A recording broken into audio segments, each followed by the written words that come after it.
L'intention chez Colas au niveau de l'innovation, c'est vraiment de sortir de notre modèle traditionnel et de sortir de ce modèle où nous étions concentrés sur nous-mêmes en essayant de tout développer en interne. Là, l'objectif, c'est vraiment de faire de l'open innovation et de faire beaucoup plus de partage et de s'associer, soit au travers de grands groupes, soit au travers de start-up, dans une innovation partagée. Pour ça, nous avons créé en premier lieu le Colas Innovation Board, le CIB, qui est notre organe de pilotage de l'innovation.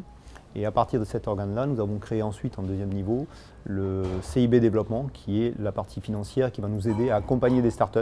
La première société sur laquelle nous avons décidé d'engager un développement dans le cadre du CIB Développement, c'est la société Anis, qui aujourd'hui fait des développements sur des bases Bluetooth et qui est capable, sur de la technologie Bluetooth avec un simple smartphone, de venir faire du contrôle d'accès.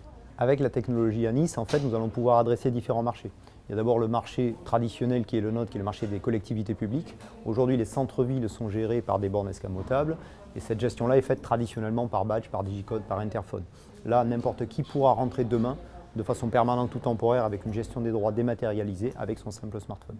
Ensuite, on va pouvoir attaquer d'autres marchés que sont les parkings industriels, les parkings des résidences et même aller sur le B2B2C pour aller travailler sur le parking individuel où vous avez votre simple porte de garage lorsque vous quittez votre domicile que vous pourrez ouvrir demain avec votre smartphone. Parmi les autres exemples, nous nous sommes engagés aujourd'hui dans un projet qui est le projet SoMobility, sur lequel nous sommes associés dans un consortium avec des grandes entreprises, dont Bouygues Immobilier, et nous sommes également associés à des collectivités locales, la ville d'Issy-les-Moulineaux, le Conseil général 92.